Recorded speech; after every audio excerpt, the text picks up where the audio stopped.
Dalam nama Bapa dan Putra dan Roh Kudus. Amin. Saudara-saudari, Shalom Alaikum semuanya.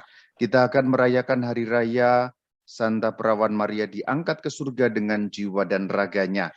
Maka kita akan lihat misterinya apa. Saya memberi catatan dulu, kalau di dalam bahasa iman Katolik, kata misteri itu bukan berarti seperti misteri apa, tapi misteri itu inti iman.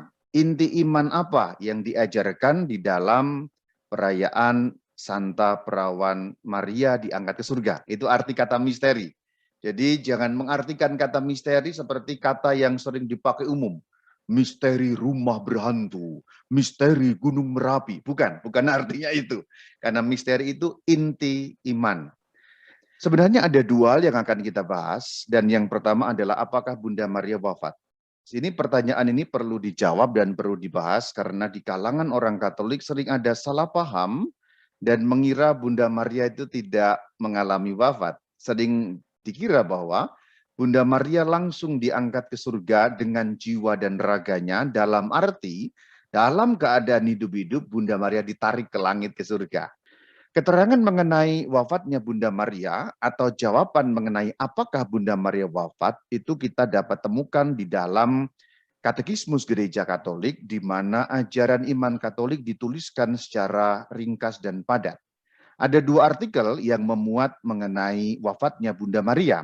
Yang pertama adalah KGK 966 dan yang kedua adalah KGK 974. Mari kita lihat sekarang masih lanjutan 966. Ia, maksudnya ia di situ adalah Santa Perawan Maria. Telah ditinggikan oleh Tuhan sebagai Ratu alam semesta, supaya secara lebih penuh menyerupai putranya, Tuhan di atas segala Tuhan yang telah mengalahkan dosa dan maut. Nah itu dikatakan di sana menyerupai putranya. Dalam arti apa? Saya beri keterangan dan saya beri komentar dalam arti putranya, yaitu baginda Yesus wafat, kemudian bangkit, kemudian naik ke surga. Sama demikianlah juga sang bunda wafat, dibangkitkan, bangkit dalam arti dibangkitkan, naik ke surga dalam arti diangkat atau dinaikkan ke surga.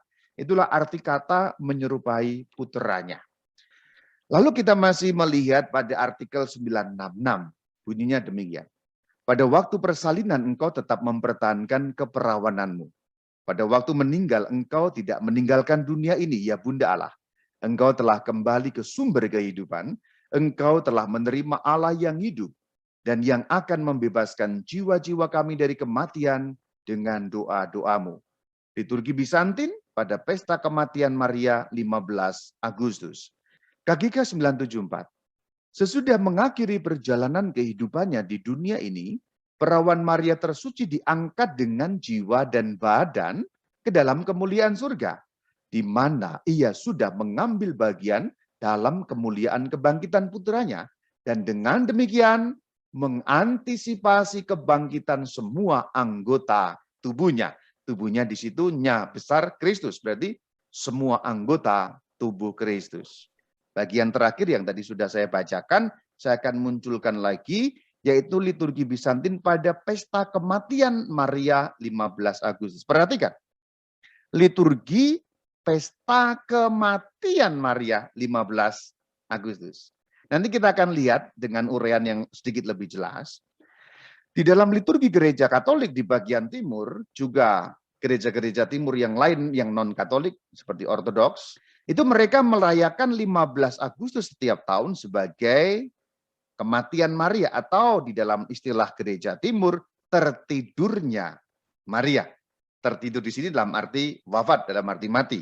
Maka sebenarnya dalam arti bahasa timur, ini dinamakan liturgi Bizantin pada pesta tertidurnya Bunda Maria 15 Agustus. Kalau kita ulangi di bagian pertama waktu persalinan ini tidak relevan dengan pembicaraan kita. Nah kemudian nomor 2 relevan. Pada waktu meninggal. Pada waktu meninggal. Pada waktu wafat. Jadi jelas sekali Bunda Maria wafat. Dan liturgi Bizantin yang dikutip ini tercantum di dalam KGK 966. Ya, kurang lebih artinya seperti itu. Waktu persalinan, engkau mempertahankan keperawanan, waktu meninggal. Jadi sebenarnya, kalau kita melihat liturgi Bizantin di sini, lalu menjadi jelas yang dikutip dalam KGK 966. Maka pertanyaannya, Bunda Maria wafat? Wafat. Apakah dirayakan pesta kematiannya? Ya. Kapan? 15 Agustus.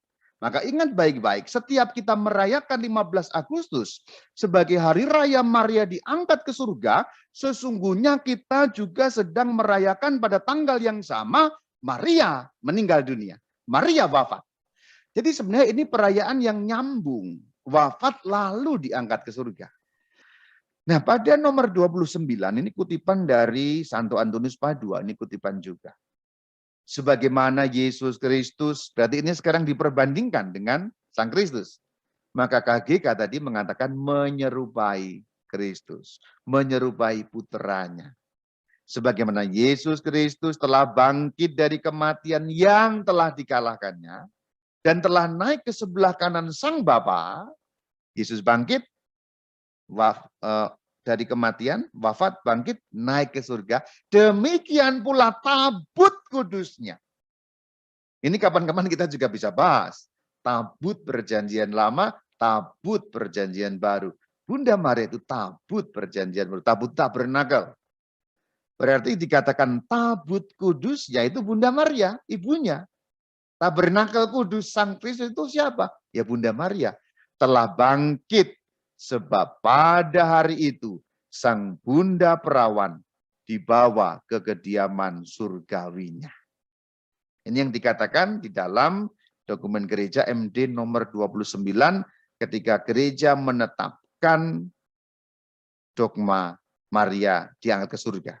Dan dogma ini ditetapkan ex cathedra oleh Paus Pius XII. Ex cathedra berarti mengikat dalam kebenaran secara iman dan secara moral. Itu kalau ajaran ex cathedra itu mengandung wahyu yang kebenarannya wajib kita yakini. Kalau kita membaca dokumen gereja, artinya kita membaca MD, sebenarnya di dalam kalimat-kalimatnya pun sudah cukup jelas bahwa ada keterangan mengenai wafatnya Bunda Maria. Kalimat pertama dikatakan menyelesaikan kehidupan duniawinya yang acuannya pada liturgi Bizantin tadi, dikutip pada KGK 966, kemudian baru diangkat tubuh dan jiwanya. Hanya sayangnya nggak tahu kenapa para pengkhotbah Katolik memenggalanya bagian belakang. Asumsio, asumsio, asumsio, asumsio, asumsio, asumsio, asumsio, lupa dormitio.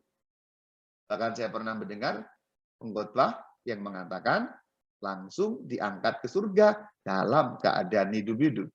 Tidak pernah ada ajaran seperti itu dalam gereja Katolik, saudara. Baik dalam dokumen MD tadi, maupun dalam KGK, maupun dalam liturgi Bizantin, yaitu liturgi Katolik Timur, tidak ada ajaran seperti itu.